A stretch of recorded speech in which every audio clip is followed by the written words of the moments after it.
The African Union Summit gets underway in Ethiopia. We'll tell you what's dominating the agenda. The United States celebrates its Independence Day on July 4th. Are Americans happy on this year's birthday? And painted huts offer a village in the Democratic Republic of Congo a tourism lifeline. Africa 54 starts right now. Good evening, I'm Haiti Adams-Fitzpatrick in for Vincent McCory. This is Africa 54. Thank you so much for joining us. African leaders are meeting in Ethiopia for the 29th African Union Summit. While the two-day meeting in Addis Ababa is centered on youth investment in Africa, wars and conflict seem to be dominating the agenda. AU chairperson Musa Faki Mohammed says he's gravely concerned about peace and security on the continent. The situation in South Sudan, Somalia, Libya and the Central African Republic, the fragile relations between Djibouti and Eritrea, the difficulties in the application of the peace accord in Mali, where jihad terrorism is active, the political situations in certain African countries such as the Democratic Republic of Congo, Burundi, Guinea-Bissau are sufficient in justifying these worries. President Robert Mugabe has presented the African Union with a $1 million donation as part of what he says is a push for self-sufficiency. About 60% of the AU's budget comes from foreign donors, including the European Union, World Bank and non-member countries. The African Union has a 2017 budget of more than $780 million. Last year, AU leaders agreed to impose a 0.2% levy on certain imports to cover its operational costs. Are African universities too focused on a European or Western way of doing things? And should they adopt a more African or global perspective? Well, many students in South Africa think so. They've been calling for a free, decolonized, Afrocentric higher education system. You might remember South African campuses became hotbeds of student protests in recent months over high tuition fees, the university curriculum and the languages of instruction. The call for reform caught on beyond the borders of South Africa itself. Solidarity demonstrations popped up in New York and London. But what does a decolonized education mean and what would it look like? Well, joining us to explain this debate over South African higher education reform is Koketso Sachani. He's a radio show host for Cape Talk Radio. He joins us live now via Skype from Cape Town, South Africa. Koketso, thank you very much for joining us this evening. Thank you very much, Heidi. Why is this such a sensitive debate and why has it become so heated? I think the topic of decolonization brings up a lot of pain and some would argue even guilt. For a start, there's the resistance or refusal to not only recognize what colonialism was or is, and then from there being able to talk about what decolonization means. I have found in discussing the topic of decolonization that one has to start by first convincing people of the fact that there is a consequence to colonialism, and I suppose in the context of South Africa, the added consequence of apartheid, that they are real in 2017. In talking, recognizing colonialism and apartheid and its consequence, you're possibly saying to people that they need to recognize their own complicity or silence during that time or benefit from it, and that there is a need to redress the lived experience of people and the consequence that still exists today. Now, I'm sure this is an issue that's really lighting up your phone lines. Who's really on the other side of this debate? Perhaps people who do not appreciate or understand this call for reform, and what are they saying? Well, the argument by those opposed to decolonization or the call for decolonization is dependent on their understanding of what the demand is. I've found in some cases a misrepresentation or even a misunderstanding of what the argument is. So, for example, at the University of Cape Town, there was the removal of the statue of Cecil John Rhodes, which really sparked what is called as the Fallist movement. And that sparked intense debate in the country, where some chose to characterize that move as an attack on white people. But if one were to be honest and look at Rhodes's legacy, he was very much an agent of white supremacy. So the discussion around decolonization has been muddied by those who choose to interpret a need to address white supremacy as an attack on white people. And that becomes very difficult when you deal with the emotional aspect of it instead of really looking at what is at the core of what a number of students and academics are raising. And especially, a poignant moment for people like you and me who have actually lived through the apartheid-style education system. From what you are seeing and hearing, Koketso, is there any middle ground here? And are education experts, decision makers, the government, are they really taking the concerns of people who are in favor of reform? Are they taking those concerns seriously? Well, in some cases, people are taking it seriously. I mean, an interesting development recently at the University of Cape Town was the willingness on the part of the Vice Chancellor, Dr. Max Price, to engage those students calling for change. It is a process, but Price recognizes the need to engage and create a more inclusive institution. The bizarre consequence to Max being more accommodating of black student voices was a push at least twice from some of his white academic staff members to have him removed. That highlights another issue, the lack of transformation of academic staff and how that feeds into what students raise, the fact that we continue to live and be taught within a society where white people continue to dominate, or the presence of white supremacy, if one were to point that out. But I think in terms of the middle ground, one cannot get to a middle ground up until a point where you recognize what is the issue. So the refusal to, as I've seen in some cases and some of the discussions I've had on radio, to recognize that there is and there was apartheid in its consequence, and there is and there was colonialism and its consequence. If we can't move past that point, we're not going to get to a point where we recognize the need for redress and in turn be able to have some sort of middle ground. Koketso Sachane, host of the Koketso Sachane Show on Cape Talk Radio, speaking to us from Cape Town, South Africa. Koketso, always a pleasure. Thank you very much. Moving to other news now, Turkish Airlines says it expects a ban on electronic devices on its flights to the United States to be lifted on Wednesday. Officials say contact with U.S. authorities and the necessary security steps taken by Turkey have led to the lifting of the ban. They gave no further details. On Sunday, the U.S. lifted a ban on laptops in cabins on flights from Abu Dhabi. Earlier this year, U.S. authorities banned electronics on flights originating at 10 airports in 8 countries. Those include Egypt, Morocco, Saudi Arabia and the United Arab Emirates, fearing that bombs could be concealed in these devices. Saudi Arabia expects the electronics ban on its direct flights to the U.S. to be lifted by July 19th. Here in the United States, Americans celebrate the country's birth every year on July 4th. It's a national holiday, which means most people have a day off from work. Most people. There are public festivities everywhere, and the night sky explodes with fireworks.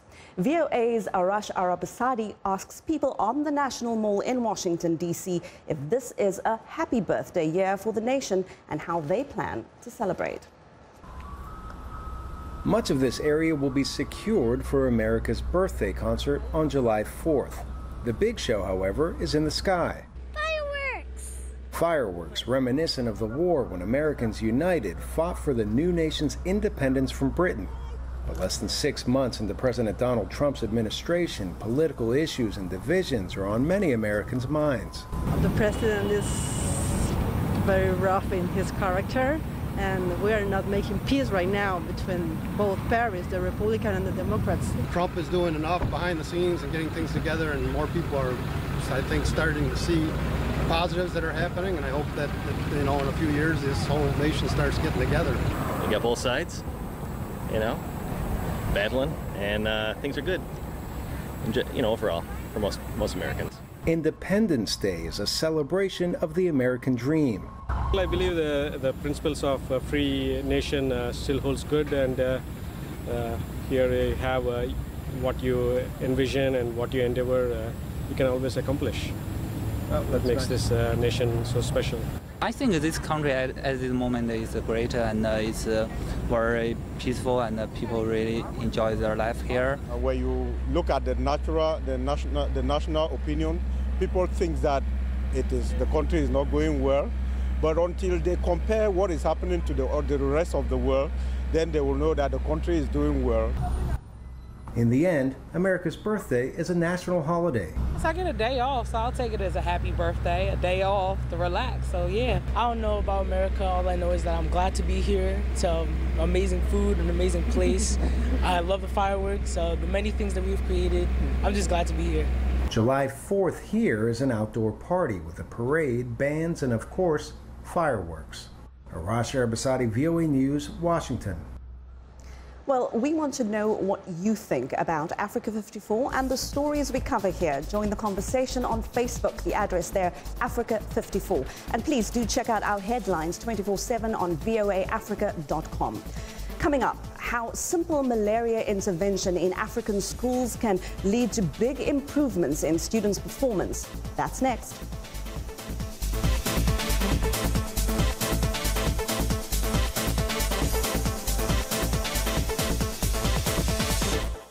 I am Sheikh Sali, host and senior editor of VOA's international call-in talk show, Straight Talk Africa. Today we'll examine the tobacco industry. We pretty much touch on anything that you can think of. Politics, health issues, human rights issues, you name it, we talk about it. The issues that we discuss are pertinent to most people on the African continent. A very, very rare and unique opportunity to interact with their leaders.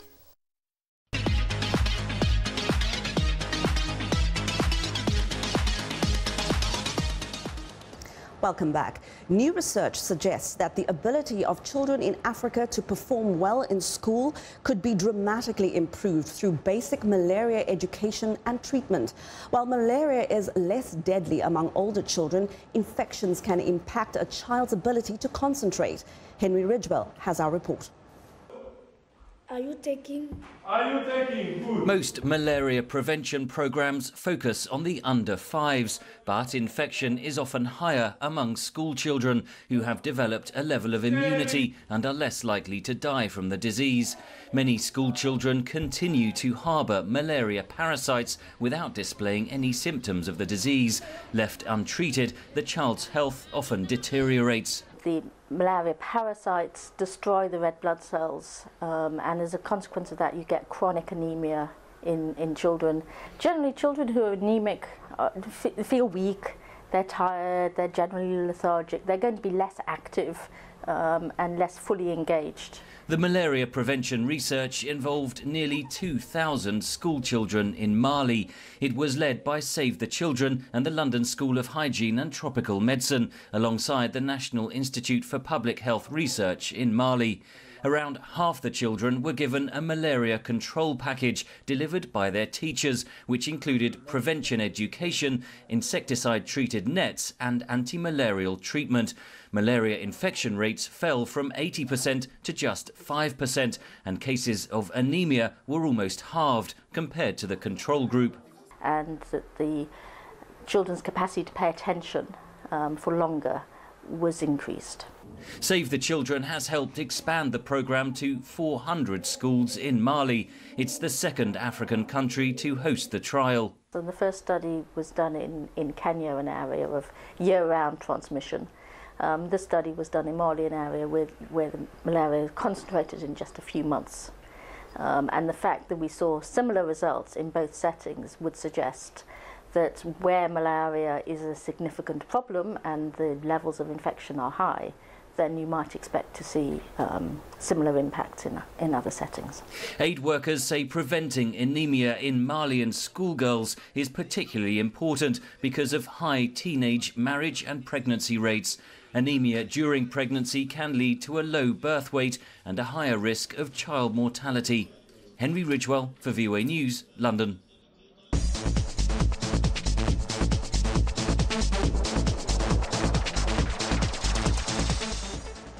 It's no secret that African women have long been pillars of their communities, making great strides in various professions as mothers, leaders and pioneers. And behind every inspiring woman, there's almost always a story of courage and resilience. Today, we bring you the story of one woman who rose from the villages of Zimbabwe to become a surgeon in the United States and then a top diplomat for Africa in America. Africa 54's Esther Gitui-Hewitt has more. Arikana Chihombori Kwao was born in Zimbabwe and immigrated to the United States soon after high school. Had an American scholarship, African American scholarship, to come to Fisk University, where I had my first degree and my master's degree in organic chemistry. From there, I went across the street to Meharry Medical College, where I had my medical degree. I did my first residency in general surgery at State University of New York, in Brooklyn, New York. 3 years of that, followed by another 3 years of residency in family medicine. And I've been practicing medicine in Tennessee. What exactly did you do? Where did you work? After my medical school, I went to State University of New York and I did trauma there. I did general surgery because trauma was big there during the 80s. That was a turning point for me in my life. They used to call me African Queen because I was so polite. Keep in mind, there were 93 residents and only 5 women. And they apparently had nicknamed us women in the program, members of the PMS team, meaning premenstrual syndrome.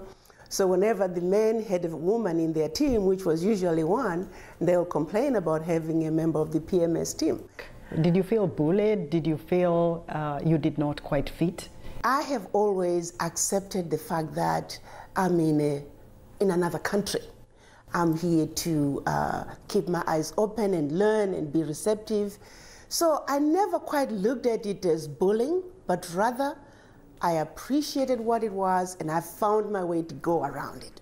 Dr. Chihombori Kwao's life and schedule in New York was hectic. We used to cover 6 hospitals in the greater New York City area.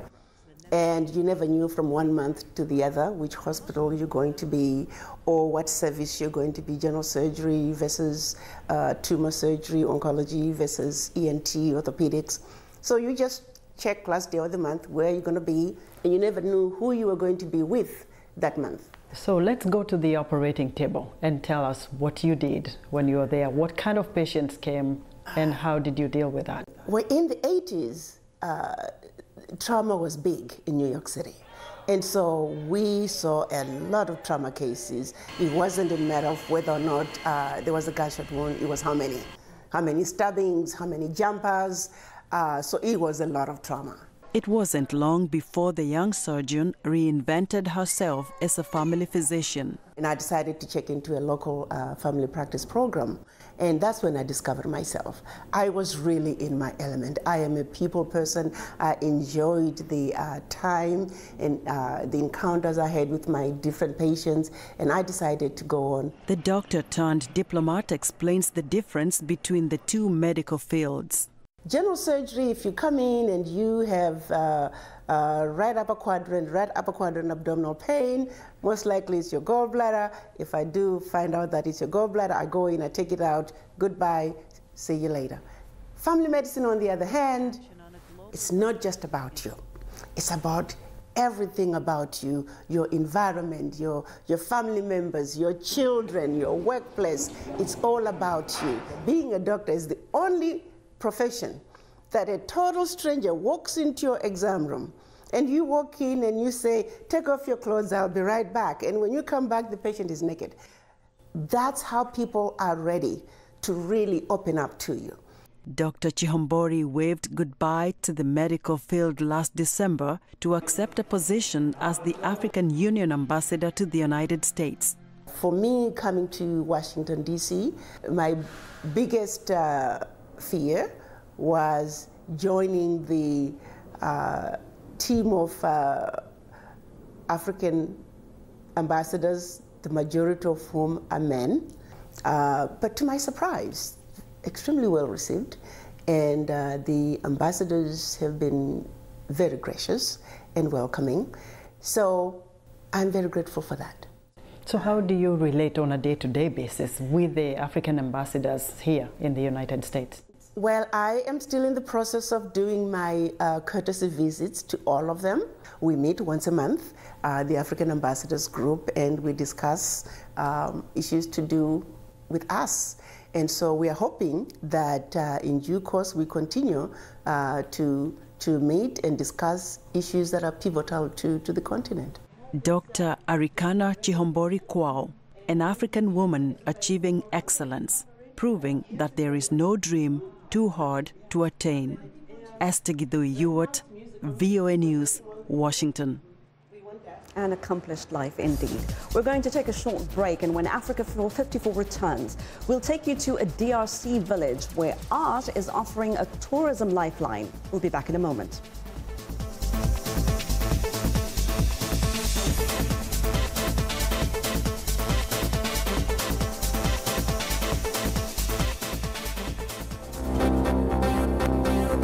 Quelles sont devenues les valeurs de solidarité?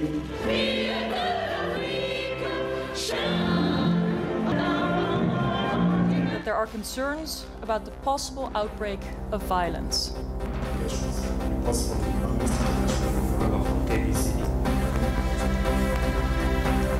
The best way to make it work is to find a solution where people can make money out of waste. Emergency Operations Center is funded by the Public Health Emergency Situations.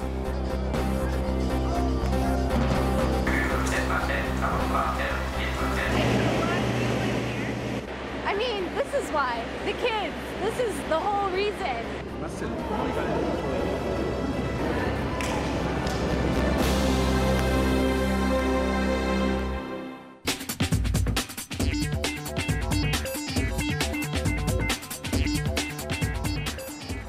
You're with Africa 54. Welcome back. Let's look at what is trending this Tuesday. There's no electricity in the village of Makwacha in Southern Democratic Republic of Congo, yet its people produce paintings that sell for thousands of dollars. For generations during a dry season, women have decorated their homes with pictures of daily life. When the head of a French cultural institute came across their art, he spread the word. And look at this. 3 years ago, villagers were invited to Paris, where they sold 8 of their pictures on canvas for $60,000. Thanks to their success, they've installed a water pump in the village. Now, picture this. It is Saturday night and you want to have a date with someone special, but you're too tired to get off the sofa. Well, Japanese firm Future Leap claims it has just the thing for couch potatoes looking for love. Good luck with that. With a super realistic virtual reality system, the company showed off its high-tech romance gear at the 3-day virtual reality and augmented reality exhibition in Tokyo. Now, most virtual reality romance games feature an animated companion rather than a real person, for good reason. But in this case, the company says you feel the real sensation as if you were together alone with a woman.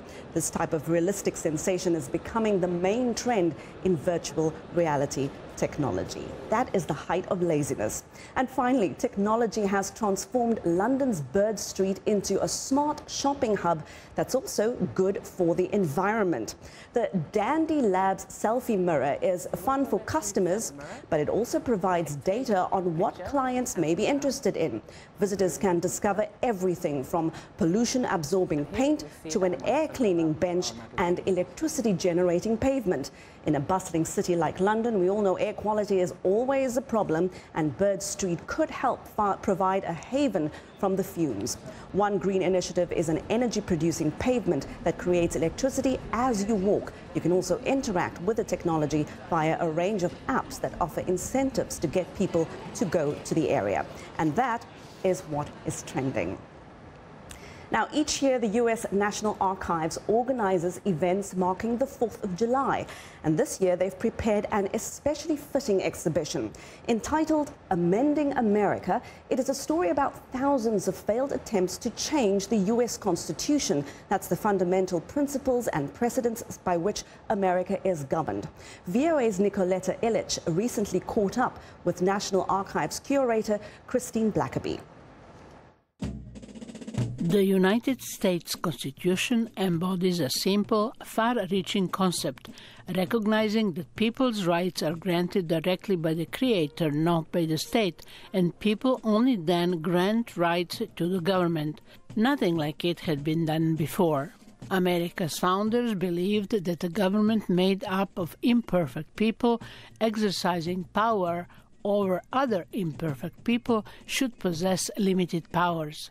The Constitution delegates to government only those rights the people wanted to have. Through the years, the 8-page-long U.S. Constitution has been exposed to numerous proposals to amend it, says National Archives curator Christine Blackerby. There have been over 11,000 proposals in Congress for constitutional amendments. So an amendment is proposed when a member of Congress introduces it into either the House or the Senate. Attempts to change the Constitution began almost from the moment it came into force in 1789. The Bill of Rights, 10 amendments listing 10 specific prohibitions on government power, was adopted in 1791. There's been three main reasons, or kind of big ideas, that have resulted in constitutional amendments. The first one is rights. So there have been many amendments. The most, in fact, 17 of our 27 ratified amendments have expanded rights, including voting rights, but also the right to free speech or free exercise of religion, and many other rights. Another continuing theme, says Blackerby, is regulating the power of government. So, for example, we have limited the President of the United States to serve 2 terms. There were other proposals such as choosing presidents by lottery or abolishing the Electoral College, as well as regulate marriage, migratory birds, and drinking alcohol. There were also periods of intense amending activity, mostly during times of social change.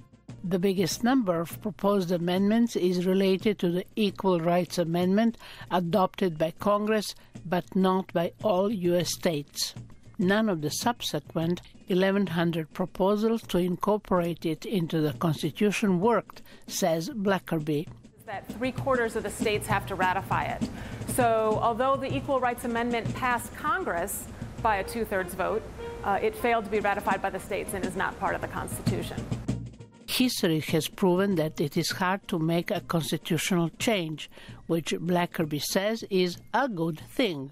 Early generations of Americans pledged their lives to the cause of individual freedom and limited government, warning that vigilance would be required to preserve freedom for posterity. And that was VOA's Nicoletta Illich reporting there for us.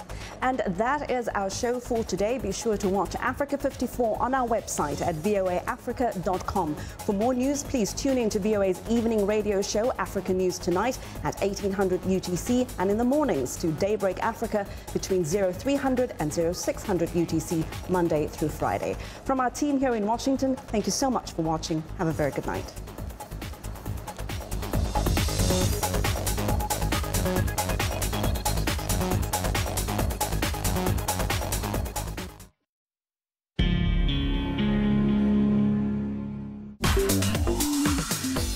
Welcome to English in a Minute. An alley is a narrow path between or behind buildings. Up one's alley. Does this expression have to do with city streets? Jonathan, do you have any friends who teach singing? Hello.